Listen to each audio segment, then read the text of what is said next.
Let's begin with our session today. We've done a few things till now. We started taking our sessions by starting from how the most important thing that people use today, Google search works. Search में हमने दो चीजें देखी, how ads work and how organic results work. फिर हमने कहा कि organic results में पेज वन रैंक वन होना बहुत जरूरी है, उसके लिए एसईओ करना जरूरी है, तो हमने एसईओ सीखा। एसईओ के अंदर हमने देखा कि दो चीजें करनी है, on page SEO, of page SEO. चीजें जो हमें अपनी वेबसाइट पे करनी है ताकि वेबसाइट रैंक वन होने लगे, क्या चेंजेस करने चाहिए, और ऑफ पेज जो चीजें हमें सोशल मीडिया आर्टिकल्स दूसरे वेबसाइट्स पे करना चाहिए ताकि हमारी रैंकिंग इम्प्रूव हो। फिर हमने देखा कि जो दूसरा साइड है एड्स, एड्स में हमें एड्स कैसे चलाने हैं, तो हम गूगल एडवर्ड्स कंसोल पे गए, हमने गूगल एडवर्ड्स कंसोल में लॉगिन किया, हमने कुछ टेक्स्ट एड्स लिखे। हमने ये भी डिस्कस किया कि गूगल ने एक गूगल डिस्प्ले नेटवर्क बना लिया है एंड गूगल डिस्प्ले नेटवर्क के थ्रू हम बैनर एड्स दिखा सकते हैं। तो हमने फिर देखा कि किस टाइप के अलग अलग बैनर एड्स होते हैं, क्या कैटेगरीज होती हैं, और बैनर एड्स कैसे चलाए जा सकते हैं। Then we moved on to the next topic of Facebook. We side अगर हमें फेसबुक पे एड्स दिखाना हो तो फेसबुक के बैनर एड्स कैसे चलेंगे, तो हमने फेसबुक का डैशबोर्ड देखा, फेसबुक में एडवर्टाइजिंग कैसे होती है, बिडिंग कैसे होती है, वो सब देखा। वहाँ से हम मूव हो गए नॉर्मल सोशल मीडिया पे कि अगर आपको एड्स नहीं चलाने हैं, जेनरिक सोशल मीडिया करना है, तो कैसे आपके पेजेस बनाने चाहिए कंपनीज के, किस टाइप के पोस्ट्स डालने चाहिए, उसमें किस टाइप की लैंग्वेज लिखनी चाहिए, वायरलिटी कैसे आती है, कैसे अफिनिटी पे हर चीज़ डिपेंड करती है, और जितने ज़्यादा आप अच्छा कंटेंट डालते हैं, जितने ज़्यादा रिएक्शन जनरेट करते हैं, उतना ज़्यादा लोग आपके ब्रांड को फॉलो करते हैं, उतना ज़्यादा आपका कंटेंट आपके ऑडियंसेस को दिखाई देता है। वहाँ से हम मूव हो गए कुछ कैंपेन्स देखने में, कैसे एक मीडिया कंपनी जैसे मैं शिमारू एंटरटेनमेंट में काम करता हूँ, एक मीडिया कंपनी किस टाइप के डिफरेंट टाइप्स ऑफ पोस्ट डालती है जिससे हमारा एंगेजमेंट बढ़ता है, जिससे ज़्यादा से ज़्यादा लोग हमारे पेजेस को फॉलो करते हैं। And today I will cover the last part of the 10 session series. It's on websites, so let's begin with websites today.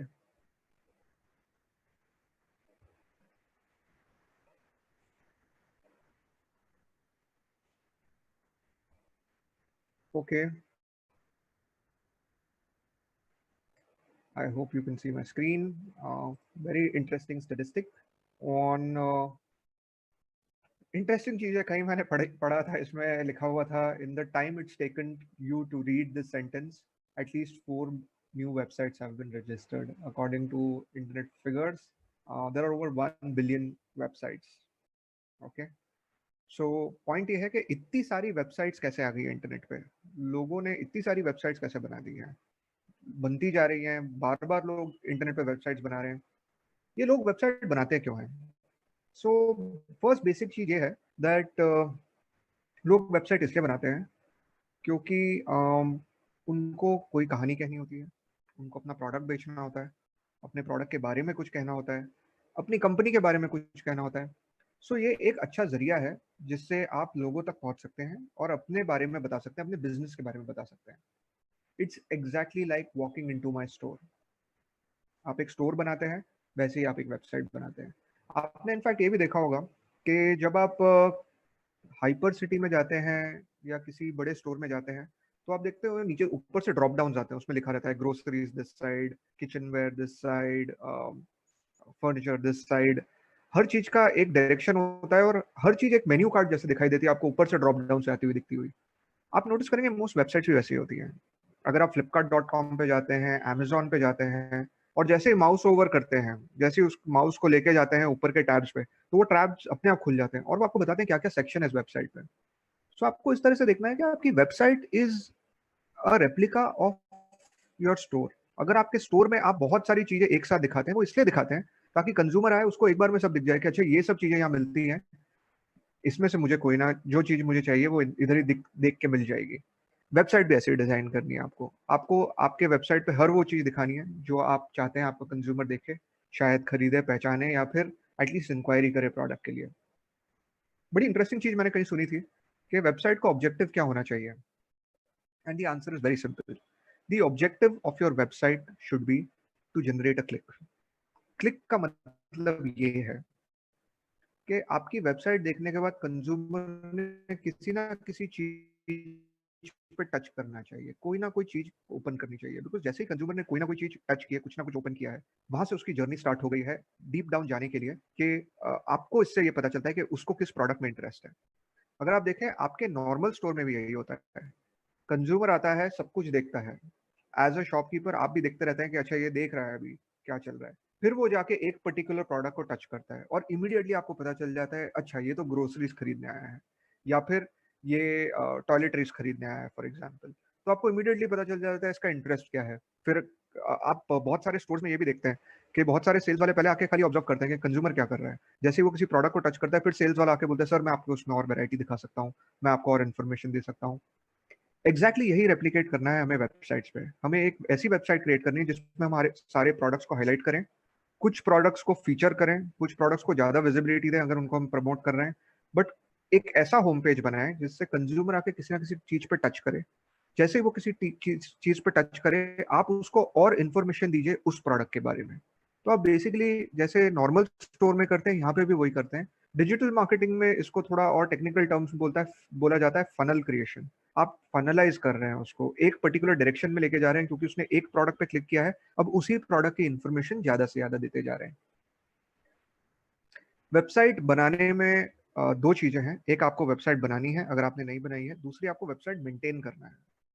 Why do you create a website? क्योंकि वेबसाइट आपके बिजनेस को एक strong presence देती है। Website की एक खासियत यह है कि वेबसाइट लोग इंडिया में भी देख सकते हैं, ग्लोबली भी देख सकते हैं। तो अगर धीरे धीरे आपके प्रोडक्ट्स एक्सपोर्ट होना शुरू हो जाते हैं या फिर ग्लोबल विजिबिलिटी मिलने लगती है, तो एनीवेयर अराउंड द ग्लोब लोग आपकी वेबसाइट ढूंढ सकते हैं। इसलिए वेबसाइट होना तो मस्ट है for any business.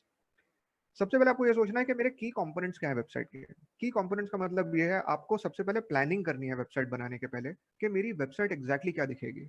And before आप किसी फ्रीलांसर, किसी एजेंसी या किसी आईटी कंपनी को अब ये काम सौंपे, उसके पहले आपको खुद सोचना है कि इस वेबसाइट के की कंपोनेंट्स क्या हैं, मेरे टॉप 4 कैटेगरीज ऑफ प्रोडक्ट्स क्या हैं, इन कैटेगरीज के अंदर मेरे टॉप प्रोडक्ट्स क्या हैं।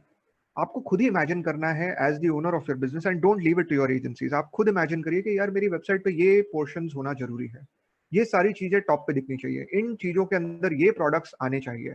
ये की कंपोनेंट्स आप पहले से सोच लीजिए। It's just like looking at your store, it's just like your shop. मेरे शॉप में मैं किस चीज को सबसे ज्यादा विजिबिलिटी दूंगा? फसाड मतलब बाहर के ग्लास के वहां पे कौन से प्रोडक्ट्स दिखाई दिए जाएंगे। सेम लॉजिक आपको मार्केटिंग के हिसाब से वेबसाइट में लगाना है कि कौन सी चीजें टॉप फीचर होंगी, अंदर कौन सी चीजें होंगी। एक अच्छा आइडिया ये भी है कि आप एक नेविगेशन वायर फ्रेम पहले खुद बना लें as the owner of the business, as a digital marketer. Pen pencil से आप खुद खुद ड्रॉ कर लीजिए कि ये स्क्रीन सबसे पहले आएगी, इस पे क्लिक करेगा तो यहाँ जाएगा, इस पे क्लिक करेगा तो यहाँ जाएगा। आप अगर किसी एजेंसी या फ्रीलांसर को हायर कर रहे हैं तो उनसे बनवा लीजिए, but it's a good idea कि आप एक वायर फ्रेम या एक नेविगेशन बनाएं, क्योंकि इससे आपको बहुत ज्यादा थॉट क्लैरिटी आती है। आपको खुद समझ में आता है कि कंज्यूमर यहाँ से यहाँ जाएगा और फिर उसको ये प्रोडक्ट दिखाना चाहिए, शायद उसको ये अपसेल करना चाहिए। ये सारे सवाल आप खुद आंसर करने लगेंगे जब आप डिजाइनिंग में जाएंगे। एग्नोस्टिक डिजाइन इंपॉर्टेंट ये है कि आप जिससे भी वेबसाइट बनाएं, आपकी वेबसाइट की डिजाइन एग्नोस्टिक हो। एग्नोस्टिक का मतलब ये है कि वो बैकएंड में एक ऐसा प्रोग्राम लिखते हैं, इस तरह से कोड करते हैं आपकी वेबसाइट को कि वेबसाइट के सारे जितने भी स्ट्रक्चर्स है वो अपने आप रीअरेंज हो जाएं। ये सारे अपने आप रीअरेंज हो जाते हैं सो दैट आपकी वेबसाइट डेस्कटॉप पे भी प्रॉपर दिखे। मोबाइल में जब आप उस वेबसाइट को खोलें तो सारे स्ट्रक्चर्स रीअरेंज होकर मोबाइल में एक सीमलेस वर्टिकल व्यू हो। टैबलेट पे खोले 12 इंच के तो अच्छी दिखे, 6 इंच के मोबाइल में अच्छी दिखे, 14 इंच के डेस्कटॉप पे अच्छी दिखे, 70 इंच के टीवी पे वो वेबसाइट बराबर खुले। तो ये सब करने के लिए आपको इंश्योर ये करना है कि आप अपने डेवलपर को ये बोले कि कोड ऐसा लिखो which is agnostic by design. एक ऐसा कोड लिखो जिसमें हर चीज अपने आप रीअरेंज हो जाती है उस वेबसाइट को किसी भी प्लेटफॉर्म पे खोलें तो। वेबसाइट बनाने में दो चीजें हैं।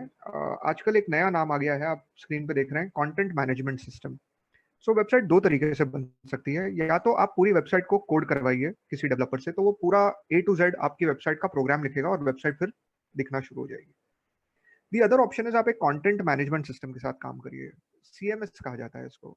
CMS का मतलब ये होता है कि आप एक एग्जिस्टिंग प्लेटफॉर्म को यूज करिए। अब ऐसी कंपनीज आ गई हैं, कंटेंट मैनेजमेंट सिस्टम कंपनीज, जो आपको ऑलरेडी एक वायर फ्रेम, एक टेम्पलेट बना के दे देती है। ये टेम्पलेट ऑलरेडी रहता है, आपको खाली ये डाउनलोड करना है और फिर वेबसाइट का नाम देके इसे वापस अपलोड करना है।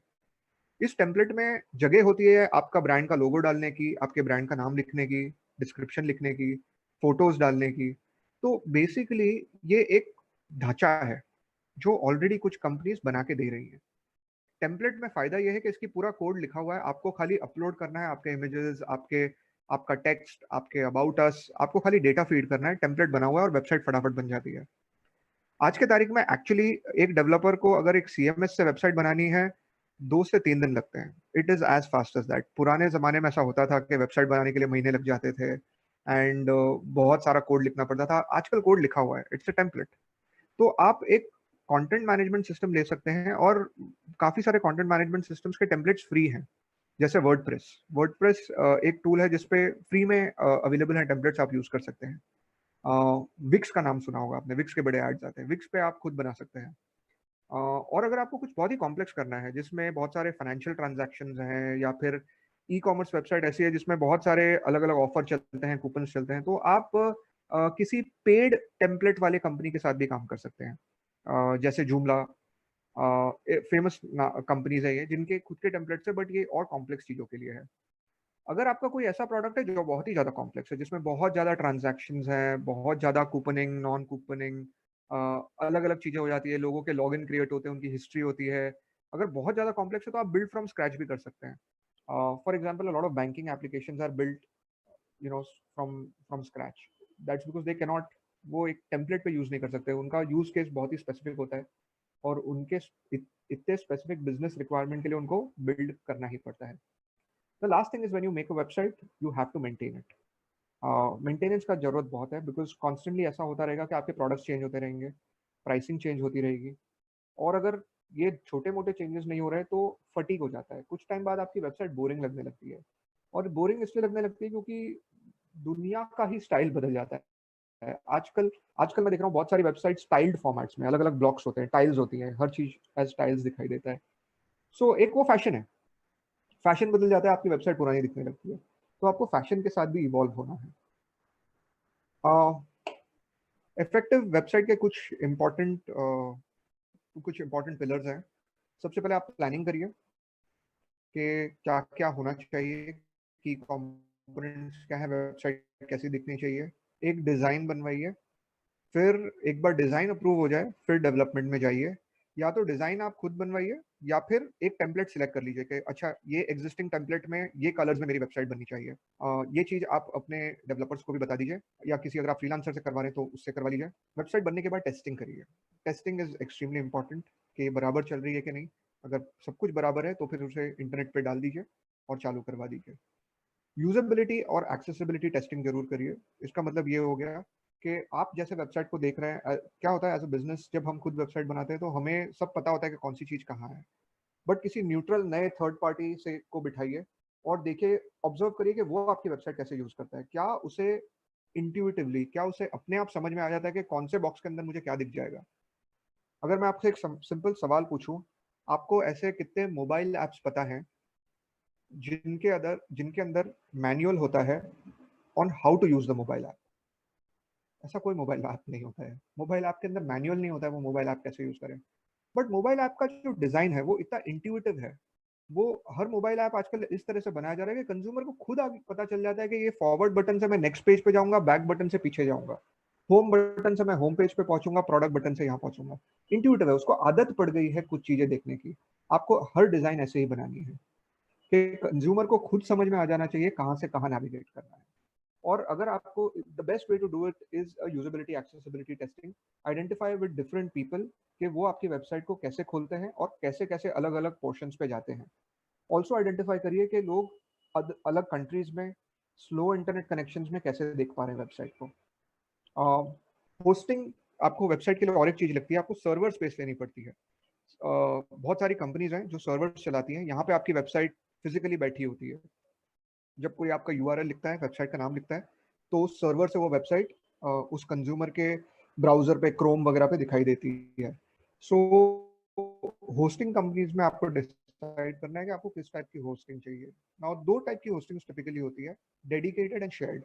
शेयर्ड का मतलब ये है जिस फिजिकल सर्वर पे, जिस एक्चुअल बॉक्स, डब्बे या ब्लेड पे आपका वेबसाइट है, वहाँ पे मल्टीपल लोगों की वेबसाइट्स चलेंगी, तो बैंडविड्थ शेयर होती है। आप शेयर्ड सर्विस ले सकते हैं, बहुत सस्ता पड़ता है। सबसे सस्ती होस्टिंग मैंने मेरे ख्याल से 1,000 रुपये पर ईयर की देखी है। दूसरा है आप डेडिकेटेड होस्टिंग लें, जिसमें एक सर्वर पे खाली आपकी वेबसाइट चलेगी। अब फ़र्क क्या है? फ़र्क ये है कि आपको डेडिकेटेड होस्टिंग की तब ज़रूरत है जब आपका बहुत ज़्यादा ट्रैफिक है। इफ़ और बहुत ज़्यादा से मेरा मतलब है if your traffic is in millions. अगर आपका वेब ट्रैफिक थाउजेंड्स में है तो shared hosting is okay, normally problem नहीं आती है। बट अगर आपका ट्रैफिक बहुत ज़्यादा है तो आपको डेडिकेटेड होस्टिंग पे जाना चाहिए, ताकि आपके कंज्यूमर के साथ ऐसा नहीं हो कि वो पेमेंट करने जाए और बाय नाउ की जगह वो लोडिंग में चला जाए या स्टॉप हो जाए या कुछ प्रॉब्लम आ जाए। So choose a good hosting company. India में GoDaddy वगैरह काफ़ी फेमस है। इंटरनेशनल कंपनीज भी हैं होस्टगेटर टाइप, जहाँ जहाँ से आप खरीद सकते हैं। अमेजोन भी इंडिया में चलता है, अमेजोन वेब सर्विसेज नाम है जो होस्टिंग सर्विस प्रोवाइड करता है। तो कैसे एक वेब डिज़ाइनर सिलेक्ट कर सकते हैं? नाउ आई वाज सेइंग कि आप एक फ्रीलांसर के साथ काम कर सकते हैं जो बिटवीन 5 to 25,000 में आपके लिए वेबसाइट बना सकता है, या फिर आप किसी मिड साइज आईटी कंपनी या एजेंसी के साथ काम कर सकते हैं जो बिटवीन से 50,000 to 1.5 लाख में एक अच्छी वेबसाइट बना सकती है। एंड या फिर आप एक प्रॉपर टेक्नोलॉजी कंपनी के साथ काम कर सकते हैं। अगर आपके वेबसाइट में बहुत सारी कॉम्प्लेक्स चीज़ें हैं, पेमेंट गेटवेज हैं, लोगों से पेमेंट लेते हैं आप, बहुत सारी अगर चीज़ें हैं, तो that cost can go up to say 25-30 lakh. सो आपको आइडेंटिफाई करना है कि आपके बिजनेस के लिए अभी आपकी एपिटाइट कितनी है, किस टाइप की वेबसाइट आपको बनानी चाहिए, एंड अकॉर्डिंगली एक पर्टिकुलर पार्टनर सिलेक्ट करना चाहिए। नाउ सबसे पहले start with arranging your keywords. सबसे पहले आइडेंटिफाई करिए कि मेरी वेबसाइट के लिए सबसे इंपॉर्टेंट कीवर्ड्स क्या हैं। मेरे बिजनेस को लोग क्या नाम से पहचानते हैं, मेरे प्रोडक्ट्स को लोग क्या नाम से पहचानते हैं। ये सारे कीवर्ड्स की लिस्ट बनाइए। आइडेंटिफाई करिए इसमें से कौन सी चीज़ें मेरे मेन्यू में ऑप्शंस होनी चाहिए, मतलब these should be categories in my website.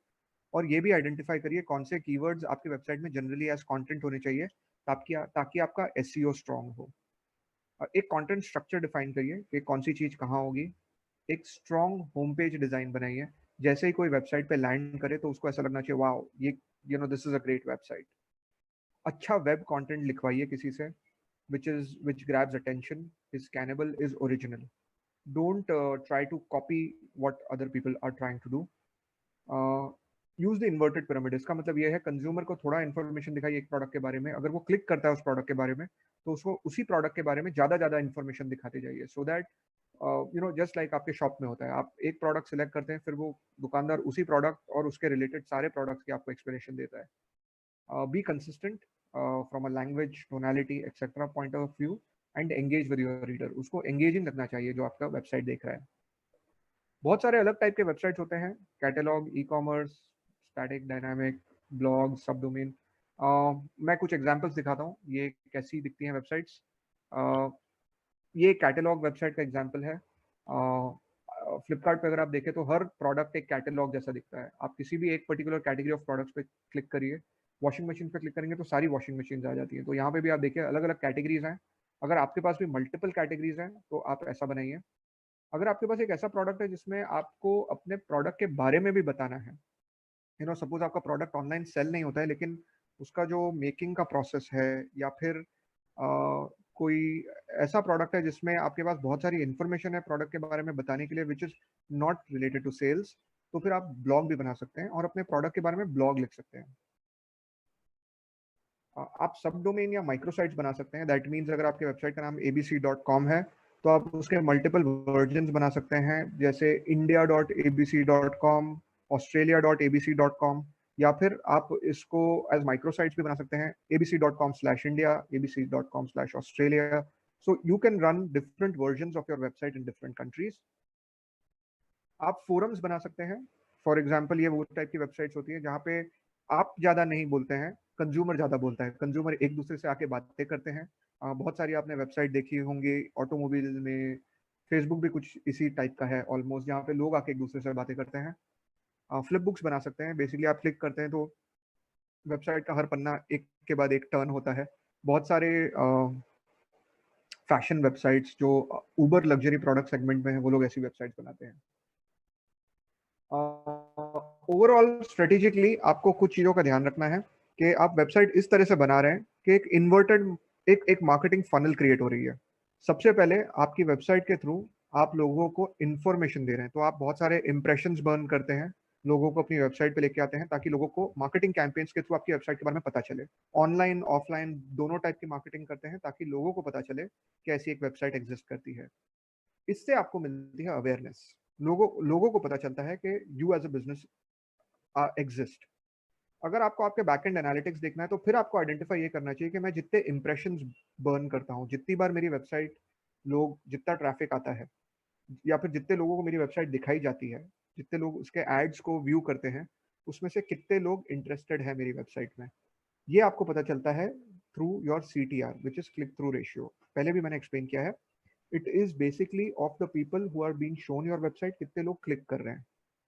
So click से आपको पता चलता है कि ये लोग मेरे प्रोडक्ट, ये मेरे वेबसाइट में इंटरेस्टेड है, इसलिए ये क्लिक करके मेरी वेबसाइट पे आ रहे हैं। फिर आपको अपने एनालिटिक्स में देखना चाहिए कितने लोग आपके प्रोडक्ट को इवैल्यूएट कर रहे हैं। इवैल्यूएशन का मतलब ये है कितने लोग प्रोडक्ट को ऐड टू कार्ट कर रहे हैं, या फिर ऐड टू विश लिस्ट कर रहे हैं, या फिर प्रोडक्ट पे सवाल पूछ रहे हैं, या फिर स्टार रेटिंग्स दे रहे हैं। ये सब हरकतों से आपको ये पता चलता है कि वो प्रोडक्ट को इवैल्यूएट कर रहा है, वो सोच रहा है कि ये प्रोडक्ट खरीदना चाहिए कि नहीं। बैकएंड में आपको ये भी देखना चाहिए कि कितने लोग कमिट कर रहे हैं, दैट मीन्स कितने लोग अपना क्रेडिट कार्ड पेमेंट कर रहे हैं। इससे आपको आइडिया आता है कि आपका प्रोडक्ट, आपने टॉप फनल में जैसे स्टार्ट किया था कि मैं इतने लोगों को जब दिखाता हूँ अपना ऐड तो मुझे इतना सेल मिलता है। कमिटमेंट से आपको ये समझ में आएगा कि कितना एक्चुअल सेल हुआ है। And last point is ensure के रेफरल्स हो, लोग बार बार आपके प्रोडक्ट को दूसरे लोगों तक पहुंचाएं। नाउ आप देखेंगे बहुत सारी कंपनीज कूपन कोड्स दे देती है। जैसे ही एक कंज्यूमर प्रोडक्ट खरीदता है तो उसको एक SMS आ जाता है कि आप और लोगों को लेके आइए, अगर और लोग आप लोगों को ये कूपन कोड शेयर करिए, आपको भी कुछ डिस्काउंट मिलेगा। तो ये देखिए कि कितने कूपन कोड्स बट रहे हैं, कितने कूपन कोड्स रिडीम हो रहे हैं, इससे आपको रेफरल का आइडिया आएगा। And last is repeat purchase. देखिए रिपीट परचेस के लिए most websites have a login. Websites क्या करती हैं, कंज्यूमर के लिए एक लॉगिन बना देती है ताकि वेबसाइट पे आके कंज्यूमर सबसे पहले लॉगिन करे फिर प्रोडक्ट परचेज करे। लॉगिन से फायदा ये है कि जब वो अगली बार आके फिर से लॉगिन करता है, आपको फिर पता चल जाता है कौन कंज्यूमर है, और आपको एग्जैक्टली पता चल जाता है इसकी लास्ट पेमेंट हिस्ट्री क्या थी। तो आपको करना ये है, एक अच्छी स्ट्रॉन्ग वेबसाइट बना के कॉन्स्टेंटली लोगों से रिपीट परचेस करानी है, एक साइक्लिकल बिहेवियर लेके आना है कि जब भी वो आप प्रोडक्ट खरीदने की सोचे, बार बार आपकी वेबसाइट से खरीदने की सोचे। जितने ज़्यादा रिपीट परचेस होगा ऑब्वियसली उतने ज़्यादा बिजनेस होगा आपके लिए। Okay, how can we know that we need to move our website from a shared to a dedicated server? आपको इसका आइडिया तब खुद आ जाएगा जब सबसे पहले एक चीज आप नोटिस करेंगे कि आपके वेबसाइट का लोड टाइम बढ़ गया है। आपकी वेबसाइट, मतलब typically a website should load with in 3 seconds. अगर आपका लोड टाइम बढ़ रहा है तो आपको समझ जाना चाहिए कि लोड टाइम इसलिए बढ़ रहा है बिकॉज उस सर्वर पे और भी लोगों की वेबसाइट है। That's one indication. Second is आपको कंज्यूमर की कंप्लेंट्स आ रही है कि आपकी वेबसाइट चल नहीं रही है। सो आप खुद भी टेस्टिंग करते रहते हैं, आपको आपकी टीम से, दोस्तों से पता चलता रहता है, तो आपको खुद आइडिया आ जाएगा कि आपकी वेबसाइट बहुत जगह खुलती नहीं है, बहुत बार खुलती नहीं है। उससे आपको ये समझ में आ जाएगा कि उस समय सर्वर बिजी होता है। अगर ये सिचुएशंस हो रही हैं देन आपको you should move to a dedicated server. Also if the traffic that you are generating, आपकी वेबसाइट पे जो टोटल क्लिक्स आ रहे हैं, अगर वो थाउजेंड्स के नंबर से मिलियंस के नंबर में पहुंच जाते हैं, मतलब इट्स टाइम कि आपको एक डेडिकेटेड सर्वर पे जाना चाहिए। आपको आपके एनालिटिक्स में और एक चीज दिखाई देगी, bounce rate.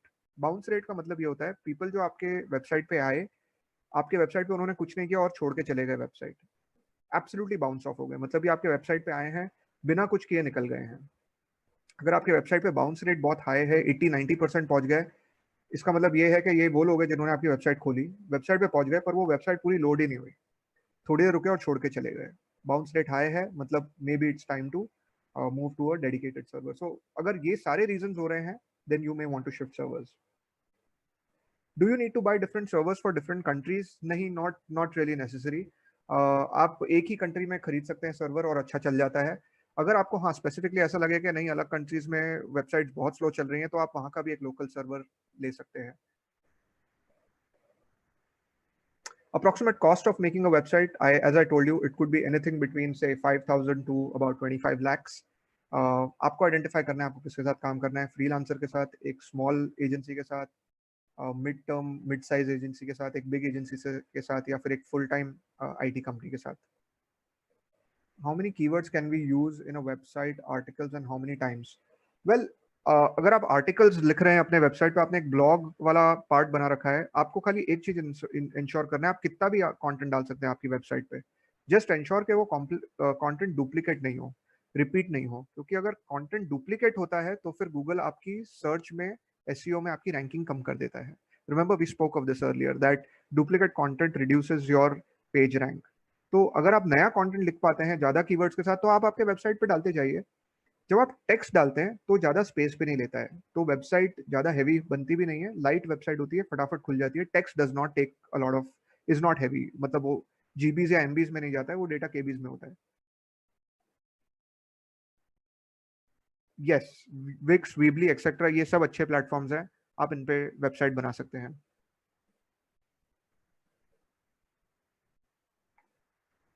Few good tools to optimize website like connecting, नहीं, एसईओ के काफी टूल्स हैं, जैसे एसईएम रश. ये टूल्स आपको ये बता देते हैं कि कौन से कीवर्ड्स आपके वेबसाइट पे होने चाहिए, कौन से मिसिंग हैं, या कौन से कीवर्ड्स बहुत ज्यादा रिपीट हो रहे हैं या बहुत कम बार आ रहे हैं. तो आपके वेबसाइट को ऑप्टिमाइजेशन के हिसाब से काफी डेटा मिल जाता है. अगर आपको वेबसाइट को क्लाउड से कनेक्ट करना है तो it's basically a tech integration, इसका कोई टूल नहीं है. तो जैसे ही आप कोई, जैसे AWS है, अगर आप क्लाउड से स्पेस खरीदते हैं AWS से, तो आपको खाली जाकर आपकी वेबसाइट कनेक्ट कर देनी है. Any developer should be able to help you with that. I think AWS का कॉल सेंटर भी आपको हेल्प कर देगा. आई डोंट नो अभी कोविड में कैसा होगा, बट मोस्टली जो सर्विस प्रोवाइडर्स होते हैं वो खुद ही हेल्प कर देते हैं आपको वेबसाइट अपलोड करने में उनके सर्वर पे. सो आप बेसिकली वेबसाइट आपके डेस्कटॉप पे क्रिएट करते हैं और फिर वो सर्वर पे अपलोड कर देते हैं, और फिर वो ग्लोबली अवेलेबल हो जाता है.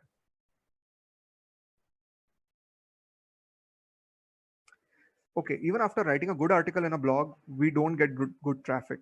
How long does it get to get good traffic? Well, खाली आर्टिकल लिखने से ट्रैफिक नहीं आएगा, उस आर्टिकल को प्रमोशन लगेगा. एंड आई थिंक इंटरनेट में यही फर्क है सबसे बड़ा, कि जब आप एक ऑफलाइन स्टोर बनाते हैं, एक रियल एस्टेट खरीद के एक दुकान खोलते हैं, तो एटलीस्ट राह पे चलने वाला आदमी दुकान देख के उसके अंदर घुस जाता है.